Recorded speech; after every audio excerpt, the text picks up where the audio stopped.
Hi ಎಲ್ಲರಿಗೂ ನಮಸ್ಕಾರ.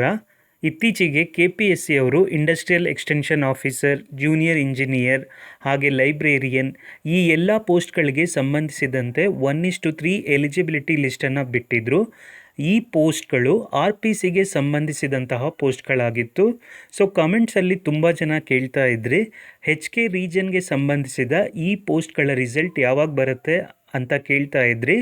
ಈ ವಿಡಿಯೋದಲ್ಲಿ ನಾನು industrial extension officer, HK region, librarian ಹಾಗೆ ಜೂನಿಯರ್ ಇಂಜಿನಿಯರ್, ಹೆಲ್ತ್ ಇನ್ಸ್ಪೆಕ್ಟರ್ ಈ ಎಲ್ಲ ರಿಸಲ್ಟ್ಗಳ ಬಗ್ಗೆ ನಾನು ಇನ್ಫಾರ್ಮೇಷನನ್ನು ಕೊಡ್ತೀನಿ. ಇದು 100% ಅಕ್ಯುರೇಟ್ ಆಗಿರುತ್ತೆ. ಸೊ ವಿಡಿಯೋವನ್ನು ಶುರು ಮಾಡೋಣ. ಜನವರಿ 30, 2026ರಂದು KPSC ಅವರ ಅಪ್ರೂವಲ್ಗೆ ಅಂತ ಕೆಲವೊಂದು ಲಿಸ್ಟ್ಗಳು ಹೋಗಿದೆ. ಆ ಲಿಸ್ಟ್ಗಳು ಯಾವ್ಯಾವ ಪೋಸ್ಟ್ ಇತ್ತು ಅನ್ನೋದನ್ನು ನಾನು ಹೇಳ್ತೀನಿ, ಕೇಳ್ಕೊಳ್ಳಿ. ಸೊ ಈ ಎಲ್ಲ ಪೋಸ್ಟ್ಗಳ ರಿಸಲ್ಟನ್ನು ನೀವು ಮುಂದಿನ ಒಂದು ವಾರದೊಳಗಡೆ ಎಕ್ಸ್ಪೆಕ್ಟ್ ಮಾಡ್ಬೋದು. ಫೆಬ್ರವರಿ ಫಸ್ಟ್ ವೀಕಲ್ಲಿ ಅಂತರ್ಜಲ ನಿರ್ದೇಶನಾಲಯದಲ್ಲಿನ ಕಿರಿಯ ಇಂಜಿನಿಯರ್ 5 HK ರೀಜನ್ನ ಪೋಸ್ಟ್, ಇದು ಮೊದಲನೇದು. ಎರಡನೇದು ಪೌರಾಡಳಿತ ನಿರ್ದೇಶನಾಲಯ, ಇದರಲ್ಲಿ ಜೂನಿಯರ್ ಇಂಜಿನಿಯರ್ ಸಿವಿಲ್ಗೆ ಸಂಬಂಧಿಸಿದಂತೆ. ಹಾಗೆಯೇ ಪೌರಾಡಳಿತ ನಿರ್ದೇಶನಾಲಯ ಅಲ್ಲಿ ಕಿರಿಯ ಇಂಜಿನಿಯರ್ 8 HK ರೀಜನ್, ಮತ್ತು ಗ್ರಾಮೀಣ ಕುಡಿಯುವ ನೀರು ಮತ್ತು ನೈರ್ಮಲ್ಯ ಇಲಾಖೆ ಇಲ್ಲಿ ಕಿರಿಯ ಇಂಜಿನಿಯರ್ 20 HK ರೀಜನ್ನ ಪೋಸ್ಟ್ಗಳು. ಇದನ್ನು ಬಿಟ್ಟರೆ ನೆಕ್ಸ್ಟು ಪೌರಾಡಳಿತ ನಿರ್ದೇಶನಾಲಯ ಕಿರಿಯ ಇಂಜಿನಿಯರ್ ಎಲೆಕ್ಟ್ರಿಕಲ್ 1 HK ರೀಜನ್ನ ಪೋಸ್ಟ್.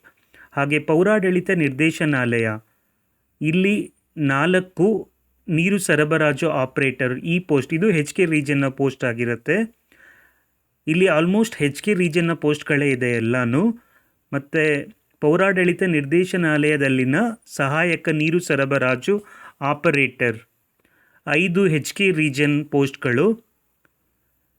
ಮತ್ತು ಜೂನಿಯರ್ ಹೆಲ್ತ್ ಇನ್ಸ್ಪೆಕ್ಟರ್ 28 HK ರೀಜನ್ನ ಪೋಸ್ಟ್. ಇದನ್ನು ಬಿಟ್ಟರೆ ಪೌರಾಡಳಿತ ನಿರ್ದೇಶನಾಲಯದಲ್ಲಿನ ಕಿರಿಯ ಆರೋಗ್ಯ ನಿರೀಕ್ಷಕರು 11 HK ರೀಜನ್ನ ಪೋಸ್ಟ್ಗಳು. ಇದನ್ನು ಹೊರತುಪಡಿಸಿದರೆ ಗ್ರಂಥಾಲಯ ಇಲಾಖೆಯಲ್ಲಿನ ಸಹಾಯಕ ಗ್ರಂಥಪಾಲಕ 8 HK ರೀಜನ್ನ ಪೋಸ್ಟ್ಗಳು. ಹಾಗೆ ಇಂಡಸ್ಟ್ರಿಯಲ್ ಎಕ್ಸ್ಟೆನ್ಷನ್ ಆಫೀಸರ್ 13 HK ರೀಜನ್ನ ಪೋಸ್ಟ್. ಇದರ ಜೊತೆಗೆ ಒಂದು ಅಡಿಷ್ನಲ್ ಸೆಲೆಕ್ಟ್ ಲಿಸ್ಟನ್ನು ಬಿಡ್ತಾರೆ. ಇದು ಕರ್ನಾಟಕ ವಸತಿ ಶಿಕ್ಷಣ ಸಂಸ್ಥೆಗಳ ಸಂಘದ ವ್ಯಾಪ್ತಿಯಲ್ಲಿರುವ ಮುರಾರ್ಜಿ ದೇಸಾಯಿ ವಸತಿ ಶಾಲೆಯ FDA ಅವರ ಪೋಸ್ಟ್ ಆಗಿರುತ್ತೆ. FDA ಜೊತೆಗೆ ಕಂಪ್ಯೂಟರ್ ಆಪರೇಟರ್ ಈ ಹುದ್ದೆಗೆ ಸಂಬಂಧಿಸಿದಂತೆ ಅಡಿಷ್ನಲ್ ಸೆಲೆಕ್ಟ್ ಲಿಸ್ಟ್ ಆಗಿರುತ್ತೆ. ಸೊ ಈ ಎಲ್ಲ ಪೋಸ್ಟ್ಗಳ ರಿಸಲ್ಟನ್ನು ನೀವು ಫೆಬ್ರವರಿ ಫಸ್ಟ್ ವೀಕಲ್ಲಿ ನೀವು ಡೆಫಿನೆಟ್ಲಿ ಎಕ್ಸ್ಪೆಕ್ಟ್ ಮಾಡ್ಬೋದು. ಈ ಎಲ್ಲ ರಿಸಲ್ಟ್ಗಳಿಗೆ ಯಾರೆಲ್ಲ ವೆಯ್ಟ್ ಮಾಡ್ತಿದ್ದೀರೋ ನಿಮ್ಮೆಲ್ರಿಗೂ ಆಲ್ ದಿ ಬೆಸ್ಟ್. ಮುಂದಿನ ಒಂದು ವಾರದಲ್ಲಿ ಈ ರಿಸಲ್ಟ್ಗಳೆಲ್ಲ ಬರುತ್ತೆ. ಹಾಗೆ ಈ ರಿಸಲ್ಟ್ನ 1:3 ಬಿಡ್ತಾರೆ.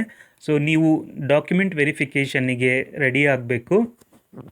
ಒನ್ಸ್ ಅಗೇನ್ ನಿಮ್ಮೆಲ್ರಿಗೂ ಆಲ್ ದಿ ಬೆಸ್ಟ್ ಅಂತ ಹೇಳ್ತೀನಿ. ಯಾರ್ಯಾರೆಲ್ಲ ವೆಯ್ಟ್ ಮಾಡ್ತಿದ್ದಾರೋ ನಿಮ್ಮ ಹೆಸರು ಆ ವೆಯ್ಟಿಂಗ್ ಲಿಸ್ಟಲ್ಲಿ ಇರಲಿ, 1:3 ಎಲಿಜಿಬಿಲಿಟಿ ಲಿಸ್ಟಲ್ಲಿ ಇರಲಿ, ಫೈನಲ್ ಸೆಲೆಕ್ಟ್ ಲಿಸ್ಟಲ್ಲೂ ಇರಲಿ ಅಂತ ನಾನು ವಿಶೇಷನ ಬಯಸ್ತೀನಿ. KAS ಮೇನ್ಸ್ ರಿಸಲ್ಟ್ಗೆ ಸಂಬಂಧಿಸಿದಂತೆ ತುಂಬ ಕಮೆಂಟ್ಸ್ಗಳು ಬರ್ತಾ ಇರುತ್ತೆ. ಆ್ಯಕ್ಚುಲಿ ಈ ಎಲ್ಲ ಎಕ್ಸಾಮ್ಗಳ ಬಗ್ಗೆ ಅವರು ಬಿಡ್ತಾರಲ್ವ, ಆ ರೀತಿ ಪ್ರೈವೇಸಿಯನ್ನು ಮೇಂಟೈನ್ ಮಾಡೋದಕ್ಕೋಸ್ಕರ KAS ರಿಸಲ್ಟ್ ಬಗ್ಗೆ ಅಪ್ಡೇಟನ್ನು ಕೊಡಲ್ಲ. ಸೊ ಅದು ವ್ಯಾಲ್ಯೂಯೇಷನ್ ಎಲ್ಲ ಮುಗ್ದಿದೆ ಅಂತ ಅಪ್ಡೇಟ್ ಬಂದಿದೆ. ಸೊ ಆದಷ್ಟು ಬೇಗ ಫಸ್ಟ್ ವೀಕಲ್ಲಿ ಆ ರಿಸಲ್ಟ್ ಕೂಡ ಬರುತ್ತೆ. ಯಾರ್ಯಾರೆಲ್ಲ ವೆಯ್ಟ್ ಮಾಡ್ತಿದ್ದಾರೋ ನಿಮ್ಮೆಲ್ಲರಿಗೂ ಆಲ್ ದಿ ಬೆಸ್ಟ್. ಈ ವಿಡಿಯೋದಲ್ಲಿ ನಾನು ಕೊಟ್ಟಂಥ ಇನ್ಫಾರ್ಮೇಷನ್ ನಿಮಗೆ ಇಷ್ಟ ಆಗಿದೆ ಅಂತ ಅಂದ್ಕೊಳ್ತೀನಿ. ಈ ವಿಡಿಯೋ ಇಷ್ಟ ಆಗಿದರೆ ಲೈಕ್, ಶೇರ್, ಸಬ್ಸ್ಕ್ರೈಬ್ ಮಾಡೋದನ್ನು ಮರಿಬೇಡಿ. ಎಲ್ಲರಿಗೂ ಧನ್ಯವಾದಗಳು.